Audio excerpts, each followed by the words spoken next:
I was driving with my buddies up the mountain road that led to our favorite reservoir to fish. It was about 11 p.m. There was zero activity on the road and the night was silent. Usually I can hear the crickets and owls with the occasional coyote calls, but not tonight. I couldn't tell if this was a good or bad sign yet, but I did feel uneasy for some reason. I mentioned this to my buddy, who I'll call Bob for now.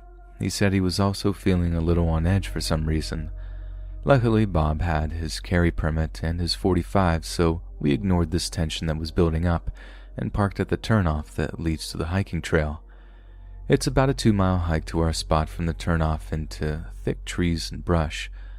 Our trail is well established and the moon is full, so we didn't have a hard time getting to our spot. The whole time, though, it was radio silent except for the sound of leaves and twigs crushing beneath our feet and being echoed throughout the reservoir. Our fishing spot is on the side of the mountain with trees to our left, right, and behind us, with the reservoir in front of us and not much space to move. This is relevant to the story. Everything went as usual till about 2:30 a.m. By this point, we had caught 5 bass between the two of us and were itching for another bite. Bob and I were both very silent and focused on feeling the next bite. That's when we heard a slow and low creaking sound from up the mountain behind us. We looked at each other but shrugged it off. The sound grew louder and louder until it climaxed with a loud snap. Just as we turned, a large tree about 400 yards behind us and up the mountain begins to fall and slides down the steep mountainside. Along with it, it brought some big loose rocks tumbling down. We start reeling up fast as we can and run back to the trail to our right and wait for everything to fall right into the water. The tree got caught on another group of trees about 50 yards from us, and a lot of rocks made it down into the water that we were just fishing at. We could have just died, is what we both said. We were pumped full of adrenaline trying to cool down, so we sat on a rock next to the trail and just breathed for a minute. That's when we heard a loud, bellowing howl that sounded like nothing I had ever heard or probably ever will again. If I had to describe it, it sounded like a depressed middle-aged man letting out all his pain in one long howl with the force of a lion's roar. I could feel the vibration in my chest as it let out this chilling cry. It felt like it would never end, and when it did, however, it was followed by the sound of something pushing the trees and brush, walking deeper into the mountains. Needless to say, we got out of there in record time. Once we got to the car, we felt safe in our modern steel machine, so we lit up our dab rig to celebrate being alive and making it back to another night. While we did make light of the situation at the time, it was definitely because if we had to take a hard look at what happened, we probably would have pooped ourselves. Bob and I later came to the conclusion that it may have been a Sasquatch that had broken a tree to mark its territory, and we just happened to be there. We still fish there to this day, and plenty goes on in Azusa Canyon, from ghosts to Bigfoot and everyday horrors. Nowhere is safe sometimes, but we'd rather be in nature enjoying ourselves than in the city. At least we pick our poison.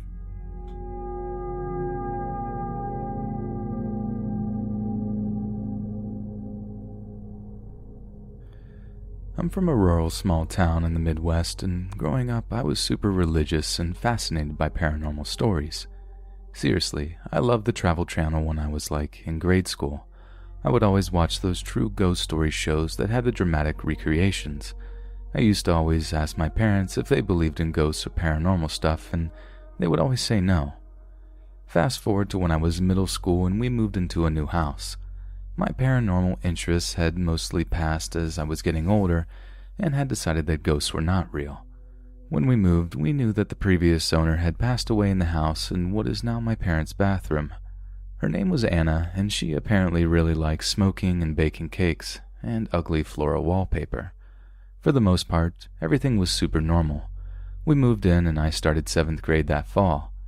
After months of living there, I began to notice strange things happening that I could never really explain, but would always just ignore. A shadow moving in the corner of my eye, a kitchen sink turning on by itself, weird footsteps, and the TV turning off, but nothing else that was plugged in, just the TV and the sound would still be going. You know, normal stuff. Until one day I was babysitting my brother, who was just a toddler at the time, with a friend. It was the middle of the afternoon. We were hanging out in the super cool new addition my parents built, and I was laying my brother down for a nap on the couch. We turned the TV down super low and he quickly fell asleep. We took the opportunity to relax and rest our eyes while watching TV. All three of us were basically asleep on the couch when I heard the front door open and heavy footsteps. I called out thinking it was my dad. When I heard the kitchen sink turn on and no reply and more footsteps, I got up to investigate. The water was left running, so I turned it off. Then I looked out the front door to see if my dad's truck was there. He wasn't. Weird. I shrugged my shoulders and returned to the couch, not thinking much about it, even though there was no way my dad could have come home. Walked inside to turn the sink on and leave, which, let's be honest, that would be a very weird thing to do anyway, in the amount of time it took me to get up and look for him. Well, whatever. A few more months go by. I was sitting at the kitchen table doing homework after school, waiting for my parents to come home. I remember this very clearly because it was right around the time that song by Lady Antebellum, Need You Now, was super popular, and I had just heard it on the XM radio. I was in the middle of homework when the radio goes dead. I was super focused on my homework, so I didn't notice it right away. That's when I hear the sink turn on. I got up, turned it off, and sat down to finish my homework. A few minutes passed, and I hear a large amount of water splash onto the kitchen counter. I jumped from my seat, freaked out by the noise, and got up to investigate only to find a puddle of water on the counter and floor. I was the only one home, so I was trying to rationalize how the water got there in the first place. Unsettled, I cleaned up the mess and returned to my homework. I didn't know what to say about the incident, or the one prior to that when I was babysitting, so I didn't talk about it with my parents for a long time. Weird stuff continued to happen, and I continued to ignore it. I always just thought there was some way to explain it. Entertainment items turning off or pausing for no reason. It was probably the electronics or the power outlets. Kitchen sinks turning on by themselves. Maybe I turned it on and forgot. Footsteps. That was just my imagination. Forgot about the weird water incident altogether. I don't remember how it started, but one day my parents and I were eating dinner, and someone made an offhand remark about weird stuff happening. I think it was my mom, so I started asking questions. Has the TV ever turned off for no reason? Yes. Have you ever seen a weird shadow in the corner of your eye? Yes. Has the sink turned off by itself? Yes, yes, yes. For them, it was always their bathroom sink. I laughed, almost relieved to talk about the weird stuff. My parents and I spent hours talking about all the weird experiences we had. I told them about when I was babysitting, and my mom said she had something very similar happen. She said she was sitting on the same couch I was, we have 2 living rooms, and heard the door open and heavy footsteps. Thinking it was either me or my dad, she called out but was met with no answer. She gets up to investigate, and nothing. No one is home except for her. We decided that we were being haunted by a ghost. I think we were joking about it for the most part, but over the years, I'm 22 now, plenty of weird stuff has happened that we have all decided that we are haunted. We're not sure if it's Anna or not, but we like to think it is. Anytime something weird happens, we yell something to the extent of, "Come on, Anna, stop it." This happens mostly during the fall when she's most active. I can't really explain that fact either, but she acts up the most during September and October and November.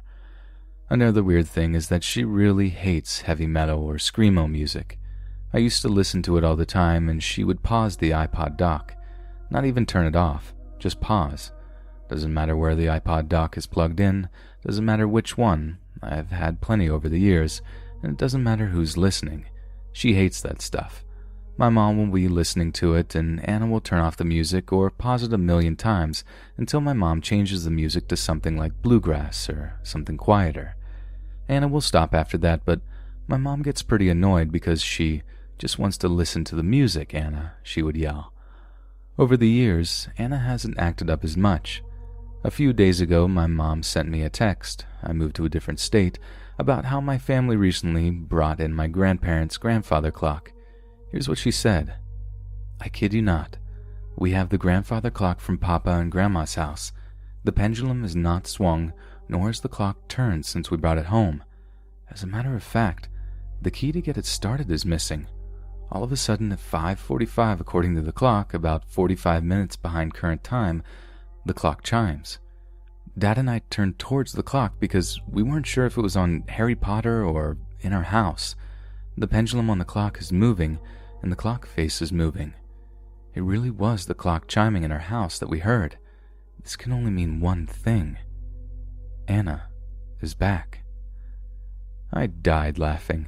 Anna was probably just curious about why my parents couldn't get the clock to work and decided to take things into her own hands. Some things to note. I did ask if my brother had been messing with it, and she said no. Also, Anna doesn't do big things like that very often, especially when there's more than one person home. But when she does, it's always super surprising and funny, though she has kicked my dog before, which I don't really appreciate.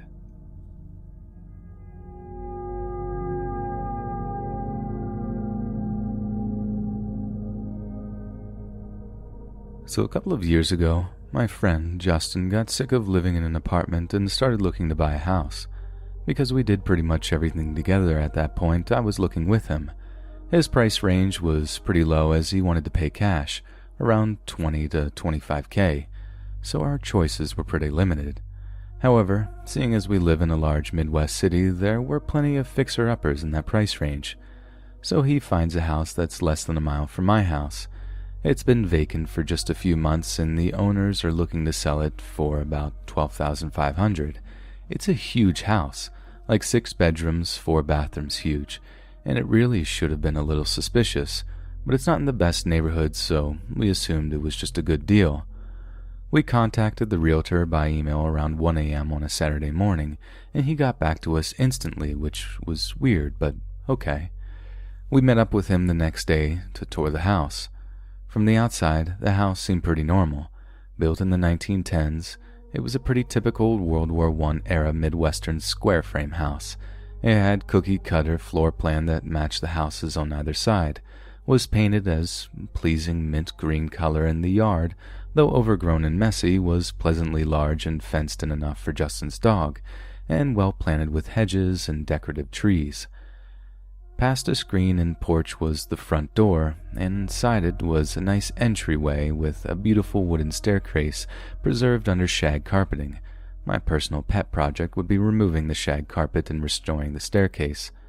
A door to the left going into the parlor, and a door straight ahead going into the kitchen. Upstairs were 4 bedrooms and a bathroom, and above that a finished attic that served as a master bedroom. Justin loved the house and declared his intent to buy that day, so the realtor went back to the office to get the paperwork and met us at a pizza place to fill it out and take payment. He seemed very hip with the kids these days, taking 3 20-something guys to a pizza place for paperwork. Before long, the house was Justin's. I was out of work at the time, and Justin had $8,000 left to sink into the house before the year was out, so he decided to pay me to help him out. We planned on starting on the 3rd floor and making it livable as a master suite, then working our way down, but the first step was getting electricity to the house. The power company was being a PITA, and that took about 2 weeks. When we finally got power to the building, Justin brought a big pack of light bulbs from Costco so we could go around the house replacing bulbs. When we came back into the house, some ancient alarm system was going off, letting out a shrill, shrieking noise. It took us a while to track down the alarm panel, and when we did, we couldn't figure out how to make it stop. Justin shrugged and said, "It's my house, my alarm panel." Took a hammer and bashed the alarm panel in until it stopped beeping. This would become a common thing for him with anything he wanted to remodel or replace anyways. So Justin started replacing light bulbs in the attic. I started in the basement, and we planned to meet somewhere in the middle. The basement had only 1 light fixture, and the first floor's lights were fine, so I got to the 2nd floor before Justin finished upstairs.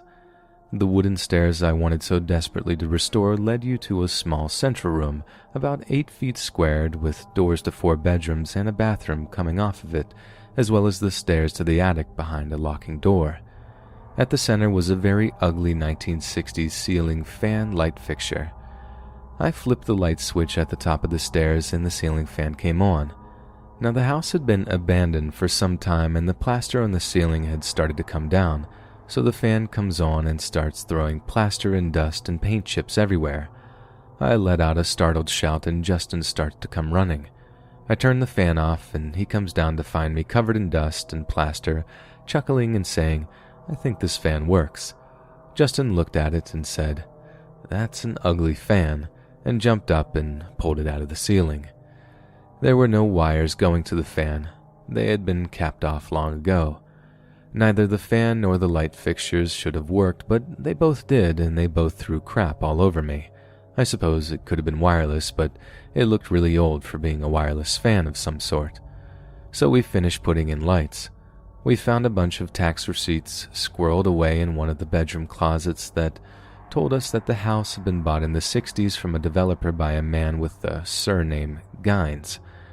Tax receipts went up current to a few years before we bought the house, so we knew it had been in the Gines family for 50 years or so, but the people who had last owned the house had a different surname. In our research, we'd also discovered that they had apparently abandoned the house and let it get foreclosed upon and auctioned to the city, who sold it to Justin. Next, we got to paint. The house had a bunch of lead paints, so we took Justin's dogs to his mom's house for the entirety of our de-painting, donned our astronaut suits, and started scrapping out lead paint. I wish I still had pictures, but underneath we found crayon drawings from children. Nothing super creepy, but the context of finding them under the paint seemed really creepy. There were drawings of stick figures and flowers in a greenhouse that we assumed was the same one we were in. It was all fairly creepy to find under the 50-year-old lead paint. We then pulled up the linoleum in the restroom and found that, though water damaged, it was original to the house. The newspapers underneath it were dated from 1915 and detailed the sinking of the Lusitania in the United States entering the Great War. It also contained a lot of old comics and cartoons, which we thought was really a cool find. Everything was a bit damp, so we closed the windows up and left everything spread out to dry, figured we'd come back in the morning. It was 9 or 10 p.m. by this point. Finally, as we were leaving the house that day, we went to check out the mudroom, which was sort of a lean-to built onto the rest of the house on the back, connecting the kitchen and dining room, almost like a butler's pantry. It had all sorts of ornate cabinetry in it, which we really liked. On the wall was one of those cheesy suburban mom plaques that said something like, "Jesus bless this home." Justin, being the immature person he is, laughed at it and said, "Jesus has no power to bless here," and swatted it off the wall. Instantly, and I mean instantly, it dropped 20 degrees in the house. It was enough to freak both of us out, enough that we left right then and there. I'm getting goosebumps just talking about this. I was driven to post this, I should mention, because yesterday my girlfriend and I were watching a horror movie that reminded me of everything that happened, and I had a minor breakdown and explained it all to her. So when we got back into the house the next day to resume work, it was still eerily cool in the house, which had no AC or anything yet. We went upstairs to resume work, donned our spacesuits, and headed to the bathroom to get the papers and kept scraping paint. When we got to the bathroom, we found that a window had been opened. It had rained the night before, and every single piece of newspaper had been destroyed by wind or rain. We had the windows open earlier in the night because of the whole scraping lead paint thing, but we had definitely shut them. Something had opened them back up and ruined our paper. Justin was upset but figured he'd let it open on accident. He hadn't, and we threw the ruined paper away and got back to work. Scraping the paint took a couple of days and a couple of other creepy things happened. We uncovered more crayon drawings and some done in what appeared to be charcoal. Heard noises downstairs a couple of times when we were both upstairs, one of which resulted in Justin grabbing his gun and heading downstairs with it drawn because he was sure someone had broken in, and a couple of more temperature and pressure changes. Eventually, we finished scraping the lead paint. Also, it occurred to me before the lead paint could come into play, but aside from mood swings and headaches, nothing that really happened is common side effects for lead poisoning. The next little bit of renovation went off without a hitch. Justin got a window air conditioner and space heater and moved into the house by September of that year. At this point, I was still coming over several times a week to help out. Progress was slow, but it was slowly but surely becoming a livable space. With one functioning bedroom and bathroom and a mini kitchen consisting of a mini fridge and a microwave next to the bathroom, he was living there full time with his girlfriend and dogs. However, his girlfriend, who he had been dating for several years, and him started fighting, and they eventually broke up. I'm pretty mad at her for leaving him alone in that house all winter, to be honest. One day, he said that he came home and unlocked the door and didn't see the dogs, who would normally come running in, tails wagging and grinning, and barely let him pass the door, they were so happy to see him. He called out for them to no response. He set his stuff down in the kitchen and headed upstairs. In the landing space where the ceiling fan incident happened, he said he saw both dogs frozen still, hunched over, hackles raised, ready to strike, both focusing on the same spot on the wall. He tried to get them to snap out of it, but couldn't, so he shrugged it off and went upstairs to put his stuff down. Several minutes later, the dogs heard his PlayStation power up upstairs and ran up to greet him, as if that was the first time they had noticed he was home. He didn't tell me about this until later. When winter started to break, we got back to working on the house. All throughout the winter, Justin had been acting differently, suffering from depression, and I had tried to keep him company when I could instead of having him live all alone in that big, empty, creepy house. But with the warm weather, his mood seemed to lift. One day, we were out back working in the yard, laying down the foundation for a back porch and fire pit, when our friend, Mac, who was also planning on moving in and renting a room from him, started shouting from inside. We ran inside and upstairs to see what was the matter and found one of his dogs, the older pit bull named Kane, lying on the floor, not breathing and foaming at the mouth. We rushed Kane to the animal hospital, but he was dead by the time we arrived. The vet said it looked like he'd either been poisoned or eaten something poisonous, but we could never figure out what it might have been. Kane was buried at Justin's parents' house because he didn't want him buried in the house that killed him. Justin took the death of his dog hard. Kane was a little older, but Justin had had him since he was a kid, and losing him was losing one of his best friends. Work slowed on the house again, and Justin started dating a stripper in what was a very toxic relationship. She moved into the house with him and was affected very heavily by whatever was in it. Eventually, she stole $1,000 from him, and when he confronted her about it, she attacked him, punched him several times, and stabbing him with a kitchen knife. He was hospitalized and honestly seemed to do better away from her in that house, and he ultimately decided not to press charges. While he was in the hospital, she stole more stuff from him, including his TV and PlayStation. When he went back to the house, our friend Mac had gotten engaged and moved out, and he was all alone with himself, the remaining dog, and whatever evil lurked in the house.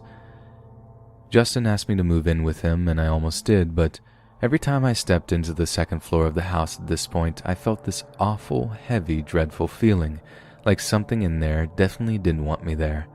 I ultimately declined moving in, and I really wish I hadn't. By the time winter came again, the house was pretty much livable. Justin had recovered from his stab wound and had returned to the house to find that his brothers and I had gotten a lot of work done on the house. Most of the plumbing had been replaced, and the old aluminum wiring had been changed to copper, which had gotten all of the lead paint and most of the plaster removed and replaced, and the backyard was finished, complete with the fire pit. Justin was extremely grateful. He started renting out the other 4 rooms to help fund the final bits of restoration, including a new roof and exterior paint, but had trouble keeping the rooms filled. People would often move in and move back out within a month. It was like nobody could stand living in the house. So around January, Justin is living alone in the house again, just him and his dog. I'm still coming over fairly frequently, but have found steady work and am not spending nearly as much time working on the house anymore as I had been. I'm laying in my bed one night when I get a text from Justin. Can't do this anymore. Considering ending it all. Help. I texted him back immediately saying that if he could hold out until morning, he'd be fine. I told him my doors were open if he wanted to get out of that house and asked if he needed to come over and if I could pick him up. He didn't respond. I tried calling him, but it didn't go through. I eventually wound up going to sleep. The next day, I wake up to a missed call from him. I try to call him back, and the call goes to voicemail. I decide to go over and check up on him later before work. I'm eating breakfast when a text comes in. I don't still have the text saved, but I can remember exactly what it said. From Justin, 11:30 a.m. I'm not a baby. I just don't want to deal anymore. Tell everyone I'm sorry and I love them. Come get Finn, the other dog. Give him love. Take care of him. There's a note on the phone. Give to my parents. And sell this house. I texted him back. Justin, what are you talking about? You're scaring me. 2 or 3 more times before running over to check on him. He had not responded. Arriving, I found that Finn had been put out in the backyard and was very happy to see me. I don't remember how I got into the house because of adrenaline, but I'm pretty sure I kicked the back door in and ran inside calling for Justin. I found him hanging from his neck by a chain on those stairs I wanted to restore so bad. Sure enough, his phone was next to him on the stairs. He was blue in the face but still conscious, his eyes wide open and his blue lips mouthing, "Help me." It was terrifying. Justin isn't a small guy. It took a lot of work just lifting him up enough that he could breathe again. I don't know how I lifted him enough that he could get his neck out of that chain, but I managed it somehow.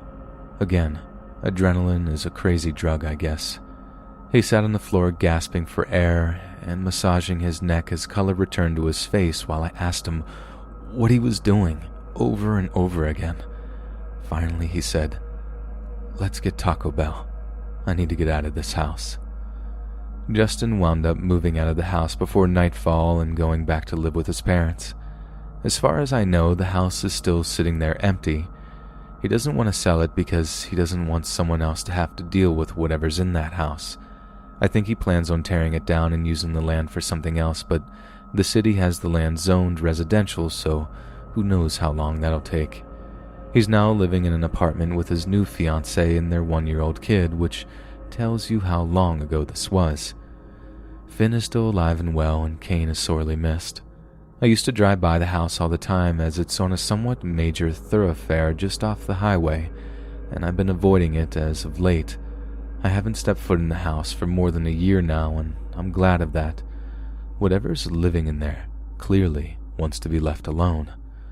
Doing some research on the house, we discovered that the owner, Mr. Gines, was actually the grandfather of someone we went to high school with.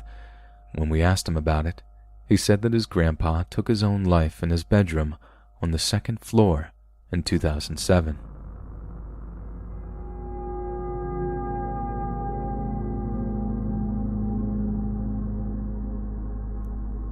When I was 14, I spent every other weekend at my dad's house after my parents divorced.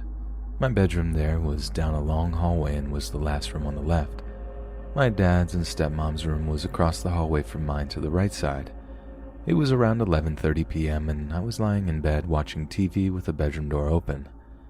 Out of nowhere, this horrible feeling came over me, and I felt completely terrified. I felt that something was in the doorway and staring at me from the dark hallway. I had never been this scared in my life before. I couldn't even move. It was this dark, heavy, and oppressive feeling that just kept hitting me in waves.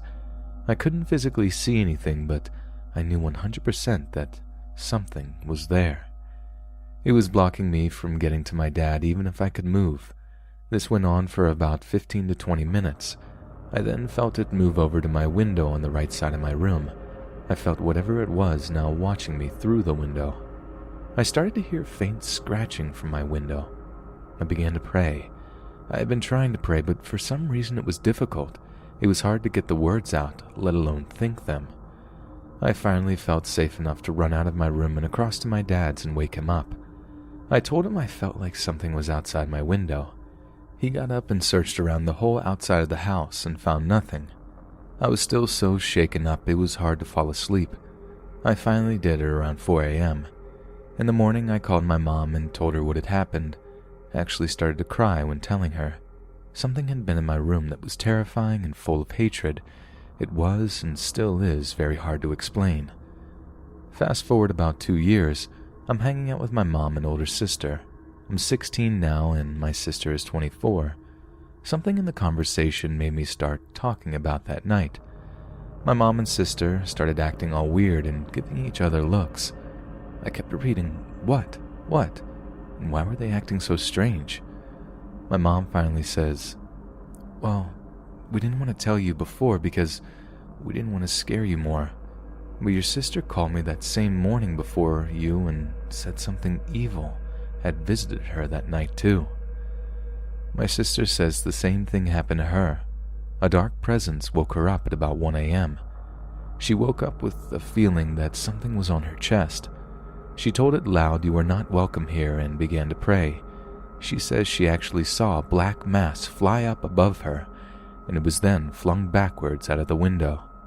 It scared my mom and sister both and was truly unexplainable, but also had confirmed that something very real had visited us in the same night. Thinking back on my phone conversation that morning with my mom, I then understood why she seemed so spooked and weirded out when I told her about my experience. I had been expecting her to say something along the lines of it just being my imagination. My family and I are not deeply religious, nor do we attend church regularly, but the only way to make this thing go away was to pray. Typing this all out has actually made me all jumpy and had given me a stomachache. I'd say that's enough for now. I also got off of work and had been reading through the comments. I see a lot of people saying it was sleep paralysis. For one, I don't really mind if anyone wants to think it was. I realize in rereading my post again by myself saying I couldn't move really makes it seem that way, and I apologize. I just want to clarify, prior to this incident, I had experienced sleep paralysis before, as well as after. I know what it feels like. You're unable to move, cry out, or even wiggle your fingers or toes. You're awake, but your body will not respond to what you want it to do. This was not that. I was very much awake and alert, sitting propped up on pillows in bed. I had full control over my body. I was frozen in fear and didn't want to move much or yell out because I felt it would come rushing straight at me. I did make small movements, I remember, grabbing my blankets, turning my head to the side when it moved to my window, then making my run for it.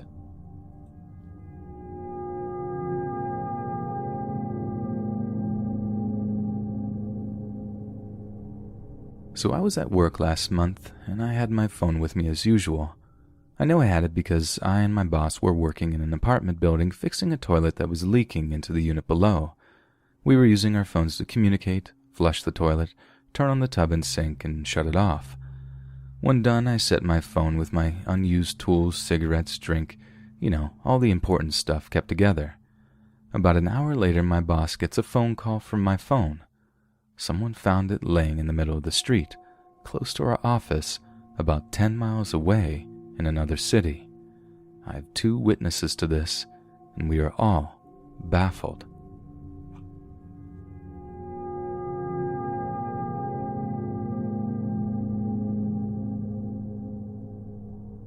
This is not an experience that happened to me personally, but I was 7 or 8 when it happened to my mom. So some backstory that isn't necessarily important but could help give some insight to me and my mom. When I was younger, my dad traveled a lot. He would fly out on a Sunday afternoon and fly back in on a Friday night. He was gone most of the week, every week, with a rare exception otherwise. So it was mostly just me and my mom in the house. One night, it was about 2 to 3 a.m., and we heard a knock on the door. My mom was really confused and was hesitant to open it, but she did because it was an officer, so she thought maybe something had happened to my dad. I remember standing behind my mom, and the officer explained that they had picked up this old lady that was wandering around the roads in her late 80s, and they had told the officers that her name was BDW, the same as my mom's, her date of birth, same as my mom's, and gave the officer our home address as well. My mother was in her late 30s at the time, and both my grandmothers were relatively young, in their mid-50s or early 60s, and we don't have a history of early onset dementia, so we were really confused. I remember my mom asking the officer if she could speak to the lady. She thought maybe it was a family friend or something that was in trouble. She went outside, and I stayed by the door, and she came back pale as a ghost and about to cry. I asked her who it was, and she said it was no one and we should go back to bed. She told the officer this as well and said that she was sorry the lady had wasted his time. I don't want to explain that I remember the police lights shining through the windows. I remember the knock. I remember the officer talking to my mom. That next morning, my mom seemed off.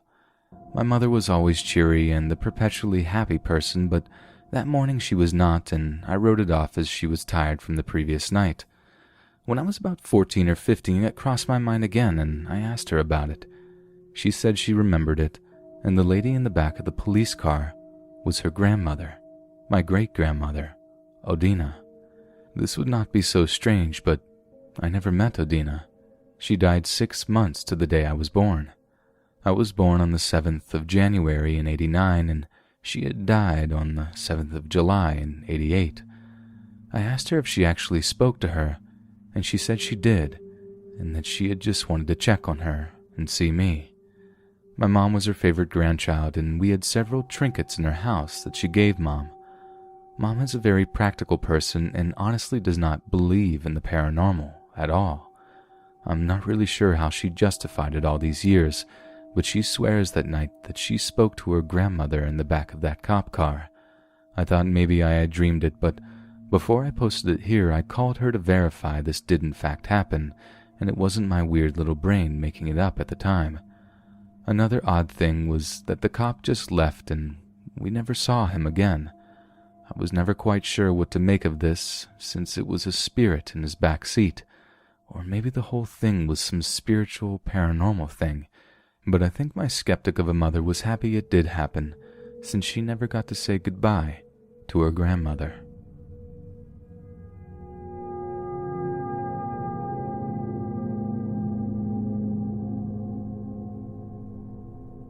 Back in 1990 to 91, I lived in a fairly large house with friends in Lancashire, England. The house was over 3 stories, and the basement used to be servants' quarters, and the old servant's bell was still attached to the wall. I've always seen things and felt spirits since being really young, but hadn't really felt anything in the house for months. It was party central most of the time, so there were lots of people coming and going, and music was always playing. It was a great place to live when you're just leaving your teenage years and don't have many cares in the world. After a few months of sleeping alone in the basement, I've had my first encounter. It was so unexpected I thought someone was playing tricks on me. I was in my room and heard someone shouting my name a few times.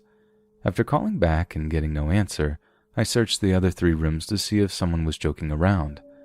Then, when walking back into my room, I heard someone say my name right behind me. I stopped, frozen for a second while all my senses screamed at me. I knew 100% I was alone down there. I turned on my heels and ran to the stairs, and then, in my peripheral, I saw a black mass moving alongside me on the outside of the staircase. I ran as fast as my deadweight legs could take me. I was quite hysterical, and my friend up on the top floor instantly knew I'd experienced something terrifying. I couldn't go back down there. I had to have friends come down with me to get my things as I was so scared. After sleeping on the sofa for weeks, I decided I was going to brave going back to my old room. I just couldn't cope sleeping near the kitchen and having housemates wake me at the crack of dawn with their breakfast munchings. I had been back in my room for a couple of nights when I heard shuffling coming into my room. I thought it was my friend's old dog, who seemed to like coming down to my room to poo. I told him to leave, but he just ignored me. I called his name again, and nothing, just silence. I sat up and looked around, but he wasn't there. Laying back down, I grabbed my book and I tried to dismiss it. I then heard quiet snoring coming from the bottom of my bed, which got louder. It was a deep rattle type of snoring. I sat up and scooped up my duvet and marched quickly upstairs to the sofa. I eventually nodded off and told my housemates the next day. They were trying to find reasonable explanations, even saying the sounds of a seagull could have carried itself down the closed chimney to the bottom of my bed. After another week of sofa sprawling, I moved into a room opposite the kitchen. I had a bed, sofa, and TV my friend had left there, so it was really cozy and I felt safe. Weeks passed, and then one Sunday afternoon I sat watching TV. I could hear someone whistling to the advert tune on the TV, and then the advert ended, but the whistling didn't. After a few minutes, I started to find the whistle sounds annoying. Then it got louder and closer and was in my room with me. I just freaked out and ran to a friend who was sleeping in the room directly above me. I woke her and asked her to come down to my room with me. She agreed as she could see how concerned I was. We went back to my room with her boyfriend in tow. The whistling had stopped and I eventually spoke out and dared to do it while others were present, instead of making me seem crazy and neurotic. After a few minutes it started again, quietly at first and then raising in volume, like it had gained more energy in its momentum. My friend's boyfriend swiftly left the room, saying, "Sod this," leaving me and my mate staring at each other with blank faces. My friend spoke out, "Why don't you just leave her alone?" And then I realized it was whistling a tune, and my brain scrambled quickly to trying to figure out what it was. My friend stood up, quite scared at this point, telling me to come on. I said, "No, wait. Oh my God. Who's afraid of the big bad wolf, the big bad wolf, the big bad wolf?" Yeah, I didn't stay after that. And we, my friend, her boyfriend, and myself, managed to move into a vacant flat next door the very same day. A new tenant in the house was very animated and excited to hear what I'd experienced, and she said she hoped she'd see something there. Then within a couple of months she was screaming the house down after she saw a suited man in the basement who leaned against the doorway, folded his arms, and smirked at her. I wished I'd got someone in to help clear the house, as I do worry that someone moving in may have children use the basement for a play area. I still can't bear to hear whistling near me.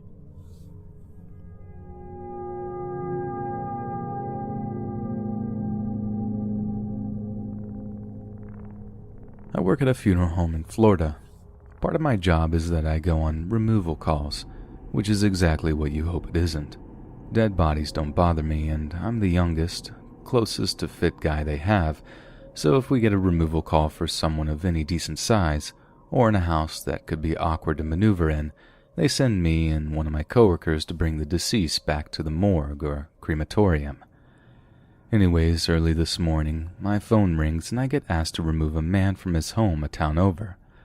I get dressed and head out, and by 3 a.m. I'm riding in a hearse down the creepiest dirt road in the creepiest hammock with the creepiest fog that I've ever seen. Even though the moon was 3/4 full, it was super cloudy and there was absolutely no light. I don't know why, but pine trees and palmetto just give me the creeps anyways, so I was already kind of edgy. Eventually, and I do mean eventually, we got to this old brick cabin.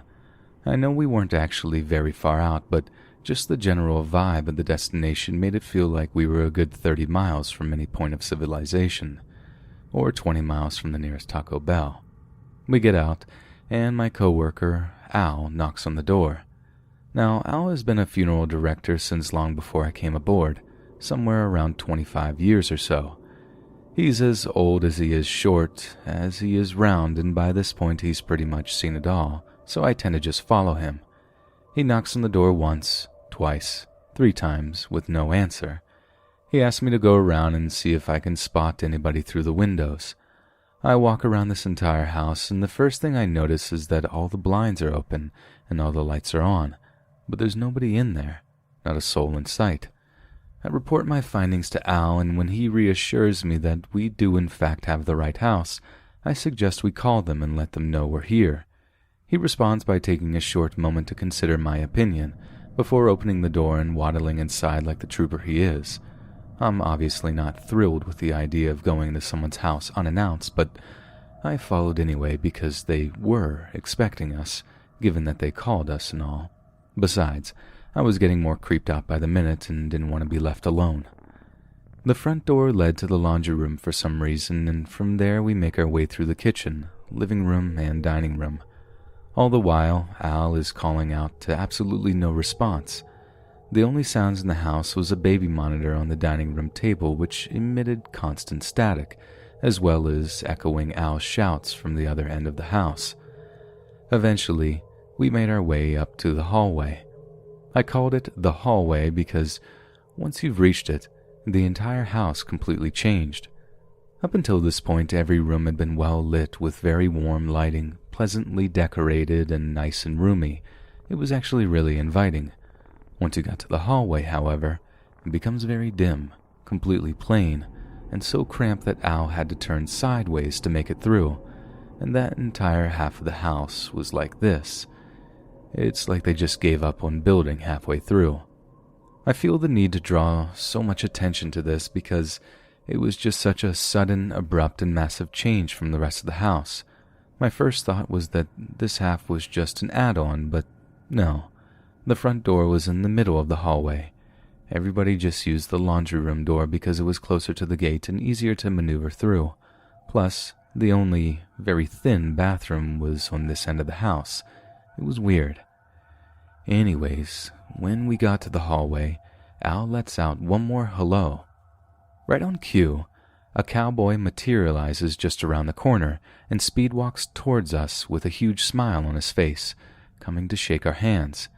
He welcomes us and leads us to the very back of the house, into a tiny bedroom with one tiny lamp on the corner lighting the whole room.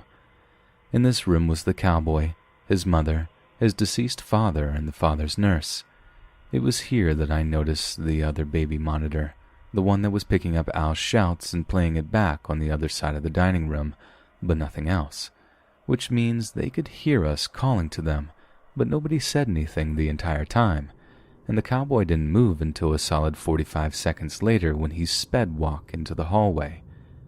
Anyways, we chatted for a few minutes, and when a puppy came up to me, the mother let me know that her name was Precious. This is noteworthy because it was the only time I saw the woman move.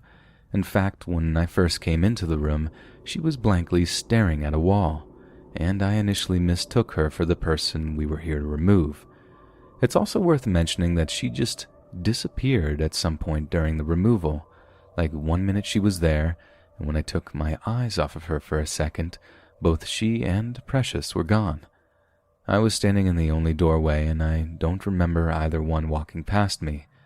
That was the last time I saw either of them, though as we were halfway through the hallway on our way out, I could hear Precious barking from somewhere in the house. So we eventually got to work. The hallway is too short for the cot to turn the corner, so Al, the nurse, and myself carry the man down the hallway. Eventually we make it, and the rest of the removal goes smoothly. One thing that kind of unsettled me, though, was the cowboy. While it's not uncommon for a family to stay in the room as we move the body onto the cot, most of the time they chose to leave or at least back up. It's not ugly per se, but it's just not very pretty to watch a recently departed loved one get manhandled onto a stretcher by two extremely out-of-shape men. The cowboy, however, stayed right on top of us, smiling and talking about building a fence the entire time. It wasn't weird in the moment, but looking back, it just felt off. From that point, once we got out of the hallway, the rest of the removal went off without a hitch. We made it back to the funeral home, and Al starts preparing to embalm. If he found the whole situation as weird as I did, he sure didn't show it. The whole thing was just totally bizarre and felt off, like I said. My little brother wants me to go back tonight and see if the house is still there. I've got a feeling that the man we picked up first set foot in that house yesterday, no older than I am now. Honestly, I wouldn't really be surprised if my boss never actually got a phone call, but just dreamt it and then woke up with her found in her hands, already dialing me. Either way, they came in to make arrangements this afternoon, so hopefully I get another story to tell from the funeral itself.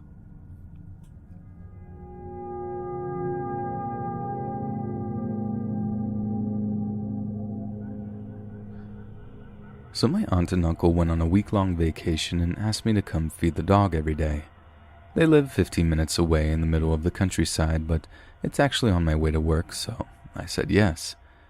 I usually go there at 8 a.m., feed the dog, check if the house is okay, come back at 6 p.m. and feed him again.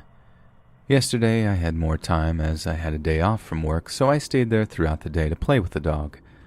At lunchtime I go inside and decide to eat a salad, so I take out all of the ingredients and lastly go over to the bowl cabinet and open it. Now, my uncles have a 6-piece set of white porcelain bowls and one red and blue bowl I have made for them when I was little. It's ugly, but of course has a lot of emotional value, so they've kept it all these years, and I always use it when I eat with them. Bowl was not there, though. It's a bit of a tradition for me to use it, so I start looking for it. I take out each and every bowl out of the small cabinet, but nothing else is in there. I open the dishwasher, open the cabinets, the trash, everything. I opened and searched in every single piece of furniture in the kitchen. It was not there. I must have looked for it for 30 minutes or so because I was afraid that they had broken it or thrown it away, and it is very important to me. Anyway, I eventually put the white bowls in the cabinet and used another one for the salad. I was kind of sad, but that was it, and I didn't tell my uncles because I didn't want to bother them. Fast forward to this morning at 8 a.m. I go to feed the dog and then enter the house and head to the kitchen to grab some water and be on my way. As I finish the glass of water, I stare at the bowl cabinet, which is made of wood and glass, and I see a glimpse of red. I open it, and sure enough, that bowl was there, put sideways in the upper side as my aunt always put it in when she washes it, just sitting there. I wasn't scared or anything, but I just stood there staring at it for minutes. Like, what in the name of the Lord has happened? Absolutely no one else is entering the house these past couple days. It is completely empty, and I'm the only one with the keys right now. The dog is not allowed inside, and I search for signs of robbery, but nothing's missing, though I doubt a thief would mess with the bowls. I'm speechless. I searched for that bowl for half an hour. It was not in there.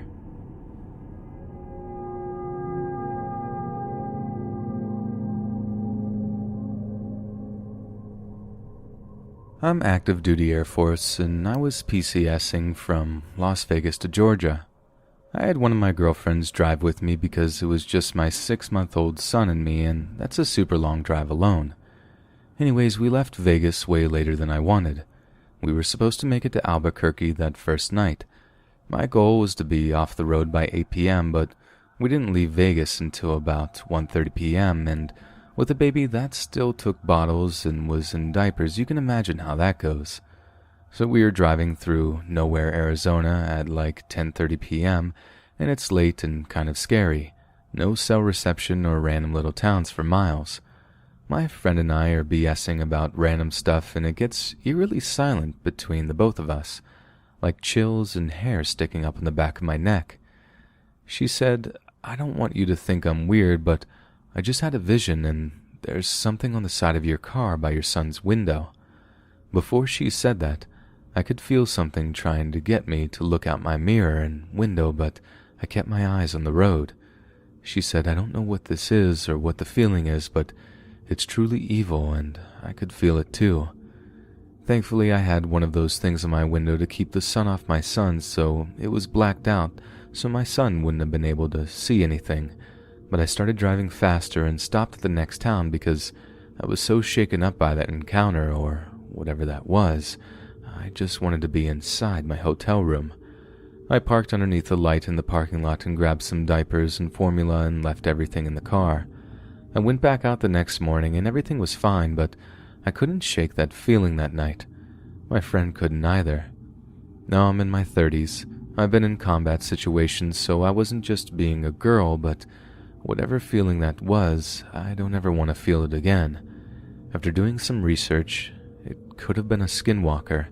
It was definitely in the right area. What are your thoughts?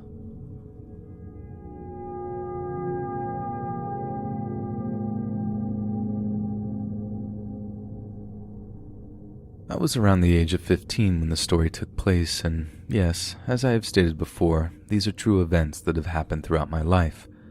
A little backstory. My mother and father at this time had been divorced for a good 4 or 5 years now. So, she was a single mother raising 3 kids on her own as my father was never really in the picture. She had no easy job, to say the least. My mother, after my siblings and I went to bed and she was off work, decided to take an hour or so to herself and get on the computer. She, of course, like the time in the late 90s, internet and chat rooms were the big thing, and well, my mom enjoyed talking and sharing her thoughts with those who seemed to be like-minded people. Fast forward a year. I'm 15 and my mother had many friends, and One of the lucky few my mother actually talked to on a personal level was named John. Actually, a quick small note. His name wasn't John, but I feel it a bit weird using his real name, and it's more so out of respect for him, and you'll see why. John, you see, was dying and he was in a wheelchair. He had terminal cancer that spread throughout his body. He was only using 10% of his lungs. He had lost his legs to this terrible illness, and being online was his way of being social as he couldn't get out much. He also kept his illness to himself, only to confide in a few like my mother and others. So my mom and John would talk a lot about things, and when he had a bad day or my mom had a bad day, they would try to cheer each other up by virtual dancing in chat rooms to the WAV sounds they played. Yes, weird, and yes, I typed WAV sounds before MP3s. Oh, and I should mention that every time John would send an instant message and say hello, he would send her the image of the @ sign, a couple of hyphens, an arrow, and a couple of hyphens, and a comma. He would also tell my mother no matter where he was, he would always watch over my mom and her angels. 2 days passed and my mother hadn't heard from her friend. She was concerned, but not too concerned, as, again, her friend probably was busy with other matters. On the 3rd day, one of his relatives instant messaged her and told her the sad news that John had passed away due to complications of his illness. He also wanted his relative to give her this, and he typed out that rose and those symbols that he would send, which, by the way, still found a way to give her a rose even in his passing. Now, of course, Mom wasn't quick to believe, so she did some investigating, and yes, in fact, she found John's obituary, and in that fact, my mom cried.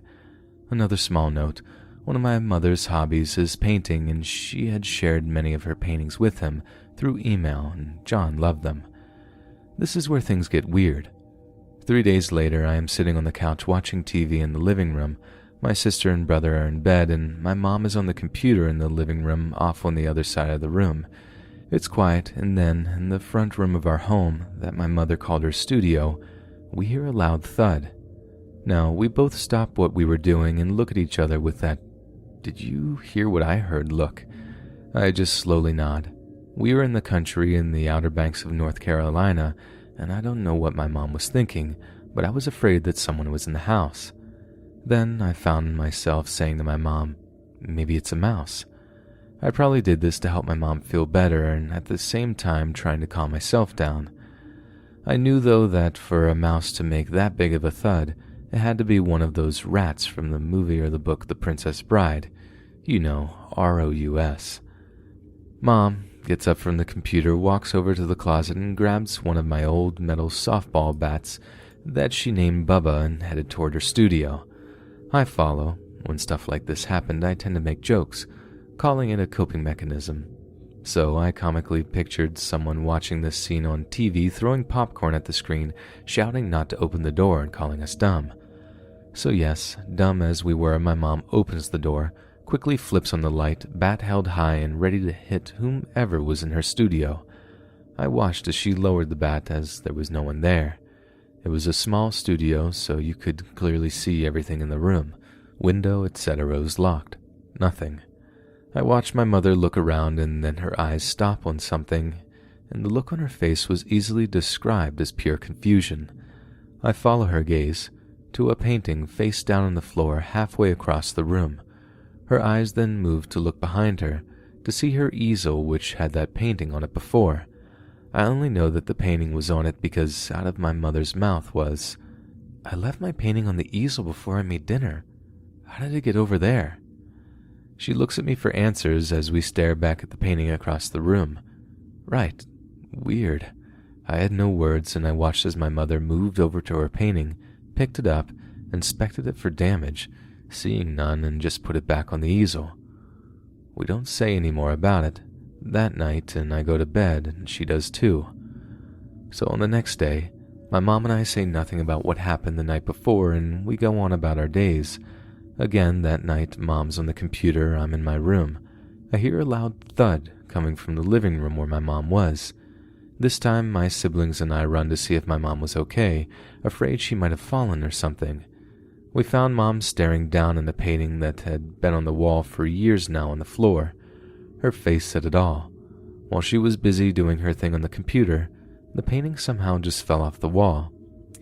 I again, to make people feel better, said, "Oh, Mom, it was bound to happen. The nail probably just moved or something. Nothing to worry about." Relief filled my mom's face as she agreed. My siblings went back to bed, and my mother, of course, asked me to put the painting back up on the wall, which I said I would do, and, well, won't lie, I forgot about it that night and left it on the floor. My mother that night, before bed, decided to leave it on the floor to teach me a lesson and see if I would remember to put it back up on the wall the next day. To my mother's delight, the painting was back up on the wall the very next morning, and she was proud of herself and her parenting skills as her plan worked.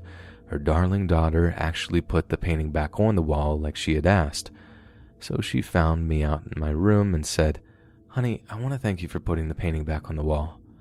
I looked at her, and my face looked odd as I said, "Mom, I didn't put the painting on the wall. I'm sorry, I forgot about it, actually." Mom laughs a little. "Stop joking like that." "I'm not joking, Mom. I didn't put the painting back on the wall," I reply, and now I'm just confused as she is. The only other person who would be able to put the heavy picture back on the wall was my sister, because my brother was too little at the time. So my mom goes to my sister, who is in the living room, and asks her, "Hey dear, did you get on a chair and put the painting back up on the wall?" My sister looked at her and shook her head. "No, Mom." Now my mom is thinking us kids got together to play a horrible joke on her, which we assure her we didn't. We were ourselves starting to feel this was getting a bit creepy. As if a light bulb went on in my mom's brain, she looks around the room and just shouts, "All right, John, I know you're here. Thank you for letting me know you're okay, but you're scaring the kids and me, and you don't have to watch over us anymore. Go into the light." Yeah, we thought Mom had lost it. I just stared at her, and so did my siblings. Funny thing, though, after she said that, nothing like that happened again. Who knows if it was John or maybe something else. I just know it was really weird.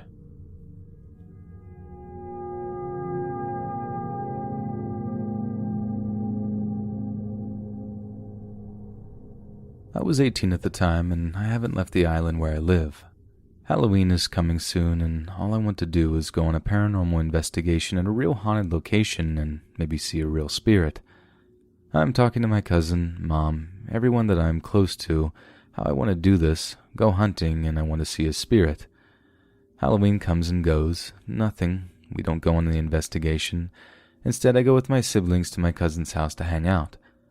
I'm disappointed, but oh well, next year, right?